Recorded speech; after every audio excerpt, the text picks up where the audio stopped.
ಒಂದು ಚನ್ನಪಟ್ಟಣ ಗೆದ್ದ ಕೂಡಲೇ ಅವ್ರೇನು ಒಕ್ಕಲಿಗ ಲೀಡರ್ ಅವ್ರು ಲೀಡರೇ ಅಲ್ಲ ಅಂತ ಅಶೋಕ್ ಹೇಳ್ತಾರೆ. ನಾನು ಲೀಡರ್ ಅಲ್ಲ, ನಾನು ಯಾವತ್ತು ಲೀಡರ್ ಅಂತ ಹೇಳಿದ್ದೀನಿ? ತಮ್ಮನ್ನೇ ಗೆಲ್ಸ್ಕೊಳಕ್ ಆಗ್ಲಿಲ್ಲ.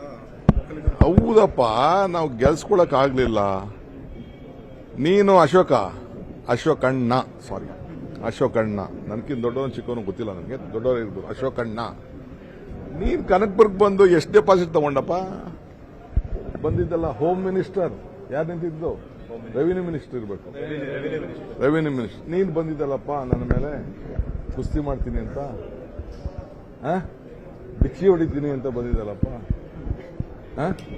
ಎಷ್ಟು ಓಟ್ ಬಂತೆ ನಿನಗೆ? ಸುಮ್ಮನೆ ಯಾಕೆ ಇವೆಲ್ಲ ಮಾತಾಡ್ತೇವೆ? ಆಯ್ತಪ್ಪ, ನನ್ನ ತಮ್ಮ ಅಂತೂ ಸೋತಿರೋದು ನಿಜ. ನನ್ನ ತಮ್ಮ ಸೋತಿರೋದು ನಿಜ. ಆ ಸೋತದ ಕೊಂಡಿಗಳು ಒಂದೊಂದೇ ಕಳ್ಕೋತಾ ಇದ್ದ.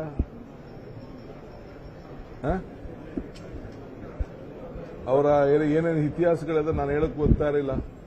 ರಾಜರಾಜೇಶ್ವರಿ ನಗರದಲ್ಲಿ ಏನಾಗಿದೆ ನಾನು ಮಾತಾಡಕ್ ಹೋಗುದಿಲ್ಲ. ಈಗ ಚಟ್ಪಟ್ಟ ಪರಿಸ್ಥಿತಿ ಏನಾಗಿದೆ ನಾನು ಮಾತಾಡೋದು ನಮ್ಗೆ ಗೊತ್ತಿದೆ. Politics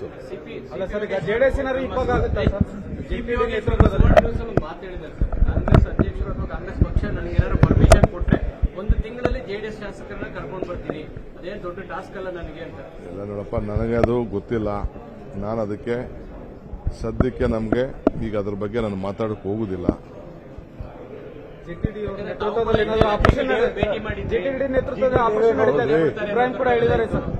GT Devegowda is a very senior leader. ಅವರು ಅದೇನೋ ಅಧ್ಯಕ್ಷರು ಅಂತ ಅವ್ರನ್ನ ಮಾಡ್ಕೊಂಡಿದ್ರು. ಅವರು ಆ ಪಕ್ಷಕ್ಕೆ ಒಂದು ದೊಡ್ಡ ಕಾಂಟ್ರಿಬ್ಯೂಷನ್ ಕೊಟ್ಟಿದ್ದಾರೆ. ಗ್ರೋತ್ ಆಫ್ ಜನತಾದಳ ಕಾಂಟ್ರಿಬ್ಯೂಷನ್ ಕೊಟ್ಟಿದ್ದಾರೆ. ಕಾಂಟ್ರಿಬ್ಯೂಷನ್ ಅವರು ಅವ್ರ ಕುಟುಂಬ ಎಲ್ಲ. ನಾವು ಅವ್ರಿಗೆ ಆಫರ್ ಮಾಡಿದ್ದೋ ಹಿಂದೆ, ಬರ್ರಯ್ಯ ನಮ್ಮ ಜೊತೆ ಅಂತ ಹೇಳಿದ್ದ. ಇಲ್ಲ, ನಾವು ಕುಮಾರಣ್ಣನ ನಾವು ತಿರ್ಗಾ ಚೀಫ್ ಮಿನಿಸ್ಟರ್ ಮಾಡಬೇಕು ಅಂತೇಳಿ ಅವರು ನಮ್ಮ ಜೊತೆ ಬರಲಿಲ್ಲ. ಕೇಳಿದ್ ನಿಜ, ನಾವು ಬರ್ರಂಗಿರೋ ಬರ್ರಿ ಅಂತ. ಪಾಪ ಅವ್ರ ದಳದಲ್ಲೇ ಇರ್ತೀವಿ ಅಂತ ಹೇಳಿದ್ರು. ಈಗ ಪಾಪ ಅವ್ರಿಗೆ ನಡ್ಸ್ಕೊಂಡದ್ ರೀತಿ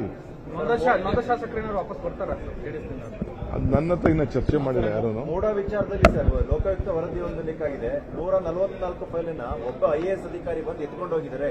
ಆ ಫೈಲ್ ನಮ್ಗೆ ಸಿಕ್ಕಿಲ್ಲ ಅಂತ ಲೋಕಾಯುಕ್ತ ರಿಪೋರ್ಟ್ ಮಾಡಿದೆ. ನನಗೆ ಗೊತ್ತಿಲ್ಲ, ಲೋಕಾಯುಕ್ತ ನನಗೆ ಗೊತ್ತಿಲ್ಲ. ನಾನಿನ್ನ ನೋಡಿಲ್ಲ. ಎಲ್ಲಿ ಬಂದಿದೆ? ಎಲ್ಲಿ ಪೇಪರ್ ಇದೆಯಾ? ಹೌದು ಸರ್, ಲೋಕಾಯುಕ್ತ ಸರ್ಚ್ ವಾರೆಂಟ್ ತಗೊಂಡ್ರ ಮೇಲೆ ಫೈಲ್ಗಳು ಎತ್ಕೊಂಡು ಹೋಗಿದ್ದಾರೆ. ಸರ್ಚ್ ವಾರೆಂಟ್ ತಗೊಂಡು ಫೈಲ್ಗಳು ಎತ್ಕೊಂಡು ಹೋಗಿದ್ದಾರೆ. ಹೆಂಗ್ರಿ ಎತ್ಕೊಂಡು ಹೋಗಕ್ಕಾಗ್ತದೆ? ಐ ಡೋಂಟ್ ಆಫೀಸಲ್ಲೇ ಇರ್ತಾರೆ, ಇಲ್ಲಾಂದ್ರೆ ಸರ್ಕಾರದ ಹತ್ರ ಬಂದು ಯಾರಾದ್ರೂ ತೋರಿಸಿರ್ತಾರೆ. ಅಷ್ಟು ಬಿಟ್ರೆ ಬೇರೆ ಯಾರು ಆ ಥರ ಎಲ್ಲ ಎತ್ಕೊಂಡು ಹೋಗೋದು ಲೆಕ್ಕಾಚಾರ ಇರ್ತದೆ. ಒಂದೊಂದು ಫೈಲ್ ಮೂಮೆಂಟು ಲೆಕ್ಕಾಚಾರ ಇರ್ತದೆ ನನಗೆ ಗೊತ್ತಿದ್ದಂಗೆ. ಐ ಡೋಂಟ್ ಥಿಂಕ್ ಅಂತ ತಪ್ಪೇನೋ ಆಗ್ಲಿಕ್ಕಾಗಿಲ್ಲ. ಬಿಜೆಪಿ ಅವಧಿಯಲ್ಲೇ ಅತಿ ಹೆಚ್ಚು ವಕ್ಫ್ ನೋಟಿಸ್ ಇಶ್ಯೂ ಆಗಿದೆ ಸರ್.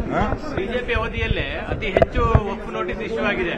ಕುಮಾರ್ ಬಂಗಾರಪ್ಪ ನೇತೃತ್ವದಲ್ಲಿ ಒಂದು ಸಮಿತಿ ಮಾಡಿ ನೋಟಿಸ್ ಕೊಟ್ಟು ಸುಮಾರು 2800 ಎಕರೆಗೆ ನೋಟಿಸ್ ಕೊಟ್ಟಿದ್ದಾರೆ. ಈಗ ಕಾಂಗ್ರೆಸ್ ಮೇಲೆ ಆರೋಪ ಮಾಡ್ತಾರೆ. ಇವತ್ತಿಂದ ಎಲ್ಲ ಜಿಲ್ಲೆಗಳಿಗೆಲ್ಲ ಹೋರಾಟ ಅಂತ ಹೋಗ್ತಾರೆ. ನೋಡ್ರಿ, ಅವ್ರಿಗೆ ಬೇಕಾಗಿರೋದು ಪ್ರಚಾರ. ಅವ್ರು ಹೋದಷ್ಟು ನಮ್ಗೆ ಒಳ್ಳೇದು. ಅವ್ರ ಮುಖಗಳನ್ನ ಕನ್ನಡಿಲಿ ನೋಡ್ಕೊಳ್ಳಿ ಅಂತ ಹೇಳಿದ್ದೀನಿ. ನಾವು ಫ್ಯಾಕ್ಟ್ ಎಲ್ಲ ಬಿಚ್ಚಿಡ್ತೀವಿ. ಯಾವ ರೀತಿ ಇವ್ರದ್ದು ಗೋಮುಖ ವ್ಯಾಘ್ರ ಅಂತ ಹೇಳ್ತಾರಲ್ಲ, ಹಂಗೆ ಈಗ ನಾನು ಕೋಡಂಬಳ್ಳಿ ಎಲೆಕ್ಷನ್ ನಮ್ಮ ಚನ್ನಪಟ್ಟಣ ಎಲೆಕ್ಷನ್ ಟೈಮಲ್ಲಿ ನೋಡಿದೆ. 4 ಜನ ಹುಡುಗರುಗಳು ಎಲ್ಲ ಬ್ಯಾಗ್ ಹಾಕೊಂಡು ಪಾಣಿ ಎತ್ಕೊಂಡು ಹೋಗ್ತಾ ಇದ್ರು. ನನ್ನ ಕಡೆ ಕ್ಷೇತ್ರ ಅದು. ನಾನು ಕರೆಸ್ದೆ, ಆ ಪಾಣಿಗಳು ನೋಡಿದೆ. 2020ರಲ್ಲಿ ಪಾಣಿಗಳು ತಿದ್ದುಪಡಿ ಆಗಿದೆ. ಈಗ ಬಂದು ಅದನ್ನ ಮನೆಗೆ ಹೋಗಿ ತೋರಿಸ್ತಾವ್ರೆ. ಕೊನೆಗೆ ಅದ್ಯಾರು ಕರ್ಸ ಅಂತ ಅಂದೆ, ಓಡೋಗ್ಬಿಟ್ರು ಅವರು.